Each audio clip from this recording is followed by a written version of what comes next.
ঢাকা বিশ্ববিদ্যালয়ের প্রয়োজনীয়তা কি তাহলে ফুরিয়ে গেল? এই বিশ্ববিদ্যালয়টার কি তাহলে আর কোনো প্রয়োজন নেই?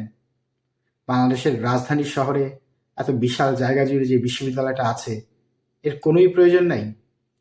এই কথাগুলো আমি বলছি কারণ একজন রাজনীতিবিদ, ব্যারিস্টার ফুয়াদ, তিনি অতি সম্প্রতি বেশ কিছু মন্তব্য করেছেন এবং এই মন্তব্যগুলো নিয়ে এখন আলোচনা সমালোচনা চলছে এবং সামাজিক মাধ্যম ফেসবুক থেকে শুরু করে অনেক জায়গায় আসলে এই নিয়ে আলোচনা হচ্ছে এবং আমি মনে করি এটি একটি আলোচনার দাবি রাখে। প্রথম যে বিষয়টা সেটা হচ্ছে ব্যারিস্টার ফুয়াদ কি বলেছেন। তিনি বলেছেন এই বিশ্ববিদ্যালয় থেকে ফ্যাসিস্ট বের হয়, এই বিশ্ববিদ্যালয় থেকে পাশের দেশ ভারতের দালাল বের হয়, এদের নাম মুসলিম কিন্তু এদের অন্তরে হচ্ছে সব হিন্দুত্ববাদী। এই ধরনের নানান রকম মন্তব্য কিন্তু তিনি করেছেন। এখন প্রশ্ন হচ্ছে, তাহলে কি এই বিশ্ববিদ্যালয়টার আদৌ কোনো প্রয়োজনীয়তা নাই? আমি আসলে ওনার মন্তব্যের সাথে পুরোপুরি একমত নই। একই সাথে আমাকে বলতে হচ্ছে কিছু কথা। সেটা হচ্ছে, দেখুন, আকাশে যখন চাঁদ ওঠে তখন সবাই কিন্তু দেখতে পায়।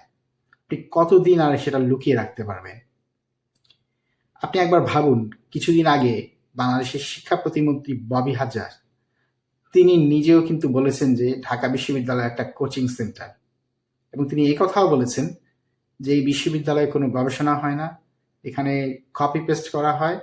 এর চাইতে বাংলাদেশের প্রাইভেট দুটো বিশ্ববিদ্যালয় ব্র্যাক এবং নর্থ সাউথ এরা নাকি অনেক ভালো।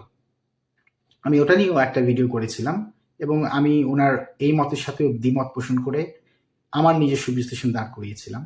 আমি যেটা মনে করি, ঢাকা বিশ্ববিদ্যালয়ের শিক্ষার্থীদের আসলে এক ধরনের স্ট্যান্ডার্ড আছে, কারণ তারা ঢাকায় থাকে এবং একটা লম্বা সময় ঢাকায় থাকে এবং ঢাকায় থাকার কারণে এবং বাংলাদেশের ঢাকা শহর রাজধানী শহরের সাথে আসলে অন্যান্য জেলা শহরগুলোর অনেক রকম পার্থক্য আছে, যার কারণে শুধুমাত্র ঢাকায় অনেকদিন থাকার কারণে তারা বিভিন্ন রকম ইন্টারাকশনে মাছ দিয়ে যায় এবং এর কারণে তাদের একটা স্ট্যান্ডার্ড দাঁড়িয়ে যায়।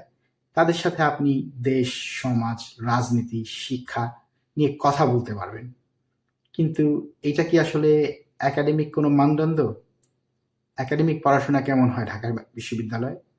আমি মনে করি ঢাকা বিশ্ববিদ্যালয়ের একাডেমিক মানদণ্ড এখন বাংলাদেশের অন্যান্য যে কোনো জেলা শহর প্রাইভেট বিশ্ববিদ্যালয়ের চাইতে কোনো অংশে ভালো না, অনেকাংশে হয়তো খারাপও বটে। এটা আপনাকে মানতে হবে। কিন্তু তার মানে এই না যে এই বিশ্ববিদ্যালয়ের প্রয়োজনীয়তা নেই, এটা আমি মনে করছি না। সেটা মনে না করার কারণটা আমি ব্যাখ্যা করার আগে কিছু কথা আপনাদেরকে বলে নিই। ঠিক আছে, ঢাকা বিশ্ববিদ্যালয়ের প্রয়োজনীয়তা তো অবশ্যই আছে, কারণ এখান থেকে সবাই তো আর ফ্যাসিস্ট হয়ে বের হয় না, এখান থেকে সবাই তো আর হিন্দুত্ববাদী মন মানসিকতা নিয়ে বের হয় না। এখান থেকে তো অনেক বুদ্ধিজীবী বের হয়েছে, অনেক লেখক, কবি, সাহিত্যিক বের হয়েছে এবং অনেক আলোচক, সমালোচক তারাও বের হয়েছে, চিন্তকও বের হয়েছে। এটাও তো বাস্তব। কিন্তু বিষয়টা হচ্ছে, আপনি যখন ওভারঅল চিন্তা করবেন, আপনাকে কিছু বিষয় এখানে মাথায় রাখতে হবে। বাংলাদেশ পৃথিবীর কততম দুর্নীতিগ্রস্ত দেশ জানেন এই মুহূর্তে? ১৫০তম। পাশের দেশ ভারত এবং মালদ্বীপের অবস্থান হচ্ছে ৯৬। নেপাল এবং শ্রীলঙ্কাও আমাদের চাইতে বেশ খানিকটা এগিয়ে। তাহলে আমাদের দুর্নীতি কি পরিমাণ হচ্ছে সেটা তো বুঝতে পারছেন। এখন আপনি প্রশ্ন করতে পারেন, দুর্নীতি হয় কোন সেক্টরে? অবশ্যই সরকারি সেক্টরে। এবং সরকারি সেক্টরগুলোতে চাকরি কারা পায়? আপনি খেয়াল করে দেখবেন যে ঢাকা বিশ্ববিদ্যালয় সবসময় নিজেরা গর্ব করে নিজেরাই বলে যে আমাদের বিশ্ববিদ্যালয় থেকে সবচাইতে বেশি বিসিএস ক্যাডার হয়, আমাদের বিশ্ববিদ্যালয় থেকে সবচাইতে বেশি সরকারি চাকরি পায়। কি বলে না এই কথা ওনারা? যদি ওনারা এই কথা বলেন, তার মানে তো হচ্ছে সরকারি চাকরি যারা করতে যান, বড় বড় পদে যারা থাকেন, তাদের বেশিরভাগই, সবাই না কিন্তু বলছি, বেশিরভাগই ঢাকা বিশ্ববিদ্যালয় থেকে আসে। এটাকে আপনি অস্বীকার করতে পারবেন? পারবেন না তো। এবং এটা কোন প্রক্রিয়ায় আসে, কোন ধরনের প্রক্রিয়ায় আসে, সে কথা বাদ দিলাম, সেটা তো আরো আরেক আলোচনা। কিন্তু তারা তো এই পর্যায়ে যায়, তারা নিজেরাই সেটা বলে। যদি সেই পর্যায়ে যেয়ে থাকে, সরকারি যেসব চাকরিগুলো তারা করেন, বিসিএস ক্যাডার কিংবা অন্যান্য যেসব সরকারি চাকরিগুলো তারা করেন, সে জায়গাগুলো তো দুর্নীতিগ্রস্ত, তাই না? বাংলাদেশ তো পৃথিবীর সর্বোচ্চ দুর্নীতিগ্রস্ত দেশগুলোর একটা, ১৫০তম। এবং অনেকবার তারা আমরা প্রথমও হয়েছি। তাহলে কি বলা যায় না যে ঢাকা বিশ্ববিদ্যালয় থেকে যারা বের হয় এবং যাদের একটা অংশ সরকারি চাকরি পায়, যেটা তাদের ড্রিম এবং যেটা নিয়ে তারা গর্ব করে, তারা আসলে বাংলাদেশকে যে এই যে দুর্নীতিগ্রস্ত একটা দেশে পরিণত করেছে এটার জন্য দায়ী? এটা তো ফ্যাক্ট না? তাহলে এটা আপনি অস্বীকার করতে পারবেন? আবার ধরেন রাজনীতির কথা যদি ধরেন, রাজনীতির কেন্দ্রবিন্দু ঢাকা বিশ্ববিদ্যালয়, এবং এটা নিয়েও ঢাকা বিশ্ববিদ্যালয় গর্ব করে। এরা বলে বাংলাদেশের যে কোনো গণতান্ত্রিক আন্দোলনের সূত্রপাত হয়েছে ঢাকা বিশ্ববিদ্যালয় থেকে। আমাদের দেশের যে মহান স্বাধীনতা, সেই স্বাধীনতাটাও এসছে ঢাকা বিশ্ববিদ্যালয়ের, মানে এখানে একটা ইনিশিয়েটিভ নেওয়া হয়েছে এবং সেই জায়গা থেকে অনেক আন্দোলন সংগ্রাম হয়েছে, এবং এ নিয়ে ঢাকা বিশ্ববিদ্যালয় অনেক গর্ব করে, কোনো একাডেমিক কিংবা গবেষণা বিষয় নিয়ে নয়। ঠিক আছে, গর্ব করার মতোই বিষয়, সেটাও আমি নিয়ে নিলাম। এই যে 24-এ একটা আন্দোলন হলো, মানুষজন অনেক স্বপ্ন দেখেছিল না যে এখানে বাংলাদেশের বদল হবে, সিস্টেমের বদল হবে, সরকারি দুর্নীতিগ্রস্ত সিস্টেমের বদল হবে? হয়েছে কিছু? উল্টো আমরা কি দেখলাম? ঢাকা বিশ্ববিদ্যালয়ের অল্প কিছু শিক্ষার্থী পুরো আন্দোলনটাকে কুক্ষিগত করে আন্দোলনটাকেই প্রশ্নবিদ্ধ করে ফেলেছে। আপনাদেরকে একটা উদাহরণ দিই। এই যে নির্বাচন হলো না কিছুদিন আগে, আমি কিন্তু কোনো রাজনৈতিক আলোচনা করছি না এখানে, আপনারা দয়া করে ব্যাপারটাকে রাজনৈতিক দিকে নেবেন না। আমি জাস্ট বোঝানোর জন্য বলছি যে আমাদের সিস্টেমটা কেমন। সেই নির্বাচনে যে নতুন ছাত্রদের যে দলটা আছে না, এনসিপি, সেই এনসিপি থেকে যে কয়জন নির্বাচিত হয়েছে আপনারা কি জানেন? তাদের সবাই, বোধহয় সবাই, একজন ছাড়া না, সবাই আসলে, আপনি একটু দেখে নিন, আমার মনে হয় সবাই, মানে যে 6 জন নির্বাচিত হয়েছে বা 7 জন নির্বাচিত হয়েছে, তারা সবাই, মানে যে কয়জনই নির্বাচিত হয়েছে তারা সবাই ঢাকা বিশ্ববিদ্যালয় থেকে পাশ করা, বোধহয় একজন ছাড়া। এখন আপনাদের মনে প্রশ্ন জাগে না যে এরাই কেন চান্স পেল? বা আপনি বলতে পারেন হয়তো এরা জনগণের প্রত্যক্ষ ভোটে নির্বাচিত হয়েছে, কিন্তু প্রশ্ন হচ্ছে অদ্দূর পরে তো তারা গেল, অন্যরা কেন গেল না? এই যে একটা আন্দোলন হলো, সেই আন্দোলনে কি প্রাইভেট বিশ্ববিদ্যালয়ের শিক্ষার্থীদের কোনো ভূমিকা ছিল না? আপনারা ভুলে গেছেন সেই দিনগুলোর কথা? কিংবা মাদ্রাসার শিক্ষার্থীদের কথা, কিংবা দেশের অন্যান্য সাধারণ শিক্ষার্থীদের কথা, কিংবা দেশের সাধারণ মানুষদের কথা? তারা তো আর জানতো না যে তারা প্রতারিত হবে।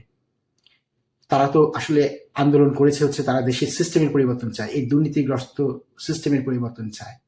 হয়েছে কিছু? কেন হলো না? ঢাকা বিশ্ববিদ্যালয় কিন্তু গর্ব করে যে তারা এই রাজনৈতিক কারণে তারা দেশের প্রতিনিধিত্ব করছে। হ্যাঁ, তাদের শিক্ষার্থীরা শেষ পর্যন্ত এমপিও হয়, কিন্তু প্রশ্ন হচ্ছে সিস্টেম কি একই থেকে গেছে না? তাহলে এই প্রশ্নগুলো আপনি করবেন না যে কেন থেকে গেল, এতগুলো মানুষ মারা গেল?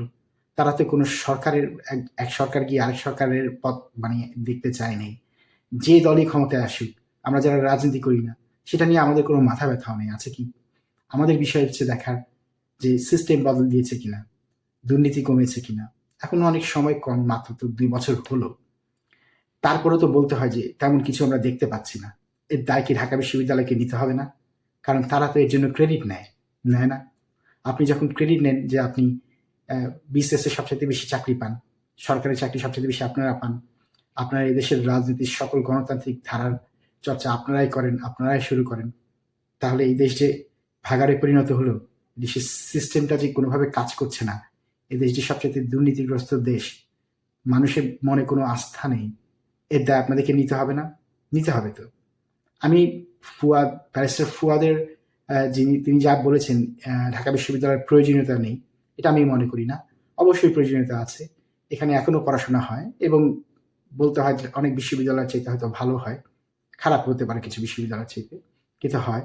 এবং এখানকার অনেক শিক্ষার্থী যাদের সাথে আপনি কথা বললে দেশ সমাজ নিয়ে আপনি কথা বলতে পারবেন, ঘন্টার পর ঘন্টা সময় ব্যয় করতে পারবেন এবং মনে হবে যে একটা ভালো আলোচনা হয়েছে। সুতরাং সেই স্ট্যান্ডার্ড তাদের আছে, কিন্তু দেশ এবং রাষ্ট্রের জন্য তারা কি আসলে কোনো মানে ইতিবাচক কোনো পরিবর্তন করতে পেরেছে? সেই জায়গায় কিন্তু আপনার সমালোচনা থাকবেই, এটি আপনি বন্ধ করতে পারবেন না।